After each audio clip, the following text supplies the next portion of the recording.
नमस्कार. श्री स्वामी समर्थ. तर लवकरच घटस्थापना होणार आहे. पितृपक्ष संपला की सोमवती अमावस्येनंतर नवरात्री उत्सवाला सुरुवात होते. अश्विन महिन्यातील शुक्ल प्रतिपदेपासून शारदीय नवरात्र उत्सवाला प्रारंभ होतो.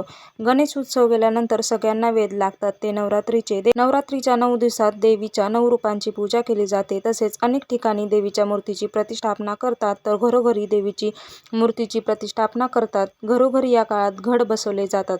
हिंदू शास्त्रात शारदीय नवरात्रीला विशेष महत्त्व आहे. 9 दिवसात सुरू असणाऱ्या या नवरात्री उत्सवाच्या पहिल्या दिवशी घटस्थापना केली जाते. 9 दिवस व्रत देखील केले जाते. यावर्षी घटस्थापना ही गुरुवार 3 ऑक्टोबर 2024 ला होणार आहे. तर दसरा हा शनिवार 12 ऑक्टोबर 2024 ला आलेला आहे. घटस्थापना मुहूर्त 3 ऑक्टोबर रोजी सकाळी 6:15 पासून ते 7:22 पर्यंत असेल, तर अभिजात मुहूर्त सकाळी 11:46 पासून ते दुपारी 12:33 पर्यंत असेल. तर आजच्या व्हिडिओमध्ये आपण घट उगवत नसेल, तो पिवळा पडत असेल, धान्य कुजत असेल, त्याचबरोबर त्याचा वास येत असेल, घट चांगला दाटसर उगवावा यासाठी काही टिप्स पाहणार आहेत. जर तुम्ही या टिप्स फॉलो केल्या तर तुमचा घट 100% चांगला येईल. नवरात्रीच्या पहिल्या दिवशी सगळेच आपापल्या परंपरेनुसार आपल्या घरात घटस्थापना करतात. प्रत्येकालाच वाटते आपला घट चांगला उगवावा, दाट उगवावा, कारण काही जणांना घट स्थापना केल्यानंतर चांगला दाट घट उगवत नाही, घटाला बुरशी लागते किंवा घट उगवला तरी तो पिवळा पडतो किंवा काहींचा घट कुजतो, त्यामुळे धान्यच उगवत नाही. अशा अडचणी अनेक जणांना येत असतात व प्रत्येकालाच वाटते की आपला घट अतिशय चांगला उगवावा, तो पिवळा पडू नये, दाट उगवावा, कारण त्यामागे पण काही चांगले संकेत असतात. कारण शास्त्रानुसार अशी मान्यता आहे की आपला घट जेवढा चांगला दाटसर उगवेल तेवढी जास्त आपल्या घराण्याची भरभराट होईल, आपल्या शेतामध्ये पिकाला बहर येईल किंवा आपल्याकडे ते वर्षभर भरभरून येते. अशी काही कारणे शास्त्र यामागे आहेत. तुम्ही जर का ह्या टिप्स वापरल्या तर तुमचा देखील घट खूप दाट उगवेल, पिवळा पडणार नाही, कुजणार नाही, कारण घट जास्त चांगला उगवला तेवढेच ते आपल्या घरासाठी शुभ असते. चला तर मग व्हिडिओला सुरुवात करूया. पण त्याआधी तुम्ही चॅनेलवर नवीन असाल, चॅनेलला सबस्क्राईब केले नसेल तर प्लीज सीमाज कॉर्नर या माझ्या चॅनेलला नक्की सबस्क्राईब करा. त्याचबरोबर व्हिडिओला देखील लाईक करा. सर्वात महत्त्वाची गोष्ट म्हणजे घटस्थापना करण्यासाठी जी माती लागते तर ती रानातली काळी माती असावी. या मातीला आमच्याकडे वावरी असे म्हणतात, काही ठिकाणी वेदिका देखील म्हणतात. ही माती आपण देवासाठी वापरणार आहोत तर ती स्वच्छच घ्यायची आहे. बाहेरची कुठलीही पांढरी किंवा लाल माती घ्यायची नाही.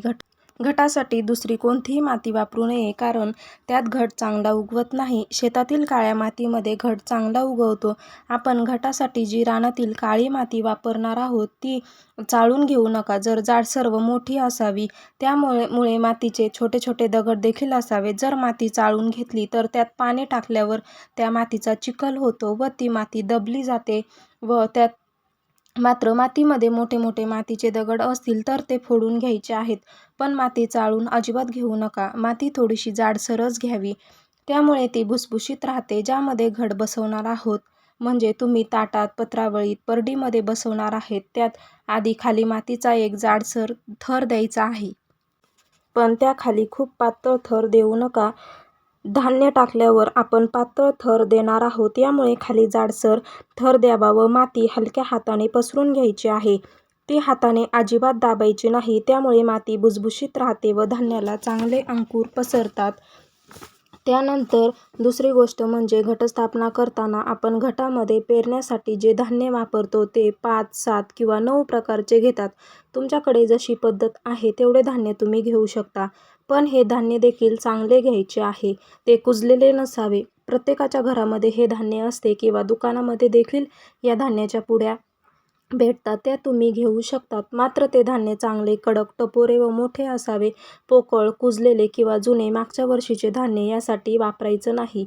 खूप बारीक कण्या घ्यायच्या नाहीत. धान्य मोठे व टपोरेच घ्या. तुम्ही ते धान्य निवडून घ्यायचं आहे, त्यातील पोकळ धान्य काढून टाकायचं आहे व चांगले धान्य पसरायचे आहे.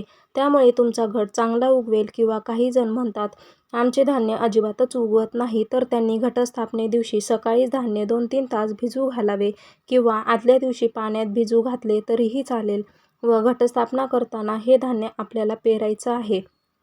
त्यामुळे या भिजलेल्या धान्याला लवकर अंकुर फुटतील. बऱ्याच जणांचे असे प्रश्न असतात की घटस्थापना कशात करावी? तर काही ठिकाणी परडीमध्ये, काही ठिकाणी ताटात, पत्रावळीत, एरंड्याच्या पानामध्ये घट बसवतात. आमच्या इकडे कास्याच्या थाळीमध्ये घट बसवला जातो. तुमच्याकडे परंपरेनुसार जी पद्धत आहे त्यात तुम्ही घटस्थापना करू शकता. तुम्ही पत्रावळीत जरी घट बसवला तरी त्याखाली एक ताट ठेवा, पण त्या घटाची योग्य काळजी घ्या. सगळ्यात महत्त्वाचं म्हणजे जे मोठे मोठे धान्य असते, मका किंवा हरभरा, ते आपल्याला वावरीमध्ये तसेच न फेकता ते थोडे थोडे वावरीमध्ये आपल्याला दाबून घ्यायचं आहे, पण त्याचं टोक हे वरच्या दिशेने यायला पाहिजे. अशा पद्धतीने ते वावरीत पेरायचं आहे. मोठे धान्य दाबायचं आहे व छोटं धान्य पेरून द्यायचं आहे. त्यामुळे देखील तुमचे घट चांगले उगवतील. तसेच घटस्थापना करण्यासाठी अनेक ठिकाणी मातीचा घट वापरला जातो, पण काही ठिकाणी तांब्याचा तांब्या, स्टीलचा तांब्या वापरला जातो. तुमच्याकडे जशी पद्धत आहे त्यानुसार तुम्ही घट वापरायचा, पण शक्यतो मातीचाच घट वापरण्याचा तुम्ही प्रयत्न करा. कारण जर मातीचा घट वापरला तर त्यातून पाणी झिरपत असते व आपल्या घटाला आवश्यक तेवढे पाणी भेटते.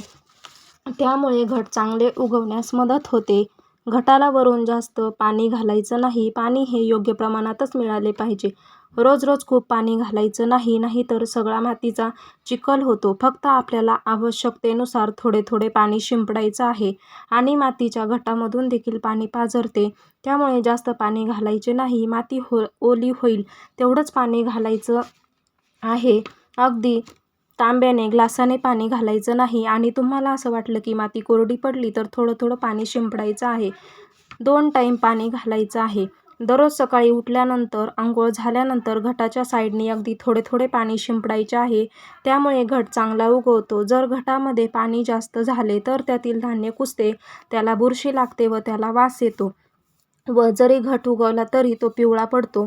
त्यामुळे आवश्यकतेनुसार पाणी घालायचं आहे. त्यामुळे तुमचा घट नक्कीच चांगला उगवेल. बरेच जण मातीमध्ये सगळं धान्य मिक्स करतात, पण काय होते, ते धान्य खाली बसते. त्यामुळे ते तळाशी खाली बसलेले धान्य आहे ते जाड मातीच्या थरामुळे जास्त वर येऊ शकत नाही व ते धान्य खालीच कुजून जातं. त्यामुळे तसे न करता, धान्य मातीत मिक्स न करता ते वरून पेरावे. त्यामुळे ते धान्य कुजले जाणार नाही व त्याला चांगला अंकुर येतो व आपला घट चांगला उगवतो. महत्त्वाचं म्हणजे सगळ्यांचा प्रश्न असतो घट कुठे बसवावा? तर बरेच जण घट आपल्या देवघरात देवासमोर बसवतात. घट हे देवासमोरच बसवावा. जर काही अडचणीमुळे तुम्हाला देवघरात घट बसवणे शक्य नसेल तर तुम्ही दुसरीकडे घट बसवू शकता, पण ती जागा स्वच्छ असावी, दिशा योग्य असावी. पण जिथे कुठे घट बसवणार आहोत त्या जागेमध्ये थोडी हवा, सूर्यप्रकाश आला पाहिजे. त्या रूममध्ये अंधार नसावा, कारण प्रत्येक झाडाला सूर्यप्रकाश हवा लागत असते. सतत सूर्यप्रकाश तर खोलीमध्ये येऊ शकत नाही, पण घटाला आपण नवरात्रीमध्ये अखंड दिवा लावतो, त्यामुळे त्या धान्याला उबदारपणा नक्की मिळतो. त्यामुळे घट चांगला उगवतो. पण त्या दिव्याची आपल्याला योग्य काळजी घ्यायची आहे. घट बसवल्यानंतर आपल्याला त्या मातीमध्ये जास्त फुले ठेवायची नाही, त्यामुळे देखील धान्य व्यवस्थित उगवणार नाही. दिवा आपल्याला अखंड तेवत ठेवायचा आहे. त्यावर तुम्ही काचेचं झाकण ठेवू शकता किंवा काचेचे मार्केटमध्ये दिवे मिळतात तर ते तुम्ही वापरू शकता. त्यामुळे दिवा विझणार नाही व त्याचा उबदारपणा मिळेल. त्यामुळे घटाला थोडी हवा, पाणी, उबदारपणा मिळाला तर घट नक्कीच चांगले उगवतील. सर्वात महत्त्वाची टीप म्हणजे घटाला दिवसभर हवा लागू द्यायची आहे व रात्री घटाला पातेल्याने झाकण ठेवायचं आहे. पण त्यावर जर तुम्ही नारळ ठेवत असाल तर तो नारळ हलवू द्यायचा नाही. धान्याचे अंकुर विस्कटायचे नाही. त्याचबरोबर अखंड दिव्याची देखील काळजी घ्यायची आहे व सकाळी अंघोळ झाल्यानंतर ते पातेले काढायचं आहे. रात्रभर पातेल्यामुळे उबदारपणा मिळेल व दिवसभर हवा मिळेल. त्यामुळे 100% तुमचा घट चांगला उगवेल. तर अशा प्रकारे योग्य काळजी घेऊन आपल्याला घटस्थापना करायची आहे. तुम्ही बघा, तुमचा घट एकदम चांगला उगवेल. धान्य कुजणार नाही, त्याचा वास येणार नाही, तो पिवळा देखील होणार नाही व त्याला बुरशी लागणार नाही. घट हिरवा व दाट उगवावा म्हणून ह्या काही टिप्स मी तुम्हाला आजच्या व्हिडिओमध्ये सांगितल्या आहेत. तर कसा वाटला व्हिडिओ कमेंट करून सांगा आणि असे छान छान नवनवीन व्हिडिओज पाहण्यासाठी चॅनल सबस्क्राईब करा. भेटूया तसाच एक नवीन माहितीपूर्ण व्हिडिओ घेऊन. आजचा व्हिडिओ पाहिल्याबद्दल खूप खूप धन्यवाद. श्री स्वामी समर्थ.